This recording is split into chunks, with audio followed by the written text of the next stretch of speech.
Welcome back. As the nation prepares to mark 20 years since the 9/11 attacks, families who lost loved ones on that day are still left with burning questions. 2 decades later, some of them haven't given up the fight for answers.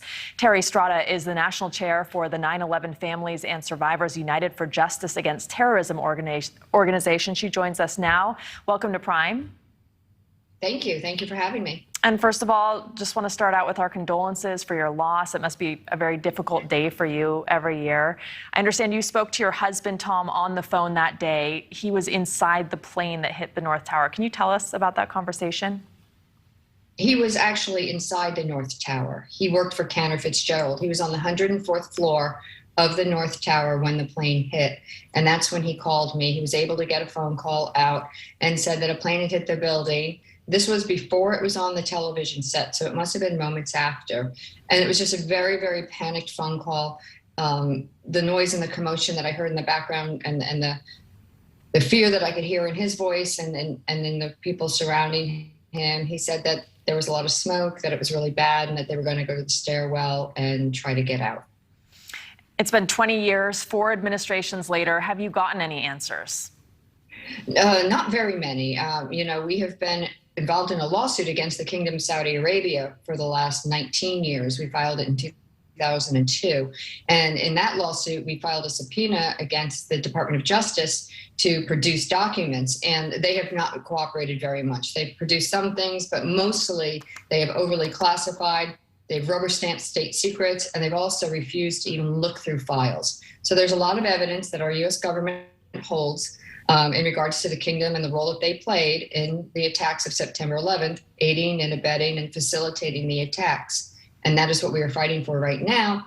And President Biden signed an executive order last week with a comprehensive declassification process that we are hoping that tomorrow we're going to see some very important documents declassified to the greatest extent possible. And realistically, do you have confidence that you'll get the answers you want in these documents, that they'll be that they'll yield any of the results that you've been looking for? Yes, I am. I am confident that we are going to start to have many, many more answers to this puzzle of this support network that was put in place by the Kingdom of Saudi Arabia prior to the attacks in order to meet and greet the first 2 hijackers, if not all of the hijackers, and learn a lot more about how the money was transferred to these hijackers within their organization. There's so much to learn because, especially now with Al-Qaeda back on the rise in Afghanistan, we need to shut down this pipeline of money that supports Al-Qaeda, that supports these terrorists that vow to kill and destroy Americans.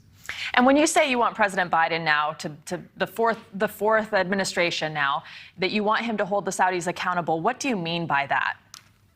Well, we are in a lawsuit against them. Everything is under protective order. That is why the media has not been able to report on this over the past several years.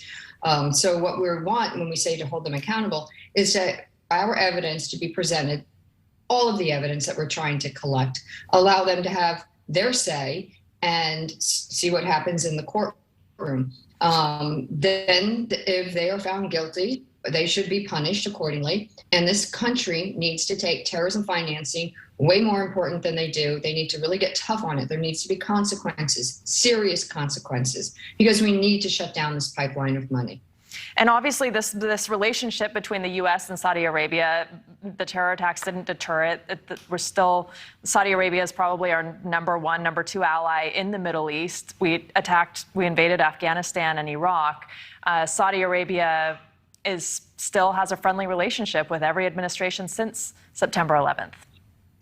Yeah, a little too friendly, if you ask me. They should only be a strategic partner. They are not to be trusted. Clearly, when this reports come out that they have fought us so vehemently against for years, they've used high-priced PR firms, high-priced media firms. They try to do everything. They play nasty. They bribe people. They threaten people. They threaten our country. They threatened economic warfare if we even tried to bring them into a courtroom, rather than face the evidence. It's really important that we rip this Band-Aid off and that we see how devious and how horrible they were in setting up this network and financially supporting these hijackers, these Islamist terrorists, that murdered 3,000, nearly 3,000 on American soil. Pensacola, Pulse, Boston Marathon, you name it, they've got their hand in a lot of these terrorist attacks. And finally, before I let you go, you've also been responsible for pushing through some legislation. What have you accomplished in that realm? Well, we accomplished the Justice Against Sponsors of Terrorism Act. That was called JASTA, and that was during President Obama's administration. He vetoed it. The Congress came back and overrode his veto overwhelmingly. And with that, we were then able to bring the Saudis into the courtroom and have them not be dismissed on sovereign immunity any longer. The courts were misinterpreting the law. They were allowing them to be dismissed on sovereign immunity. No one is entitled to sovereign immunity if they're involved in a terrorist attack. So we accomplished that. Then the September 11th Transparency Act was introduced on August 5th. And this is what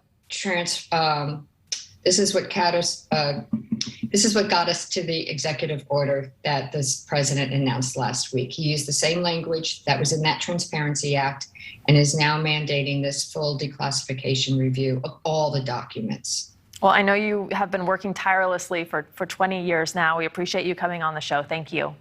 Oh, thank you so much for having me.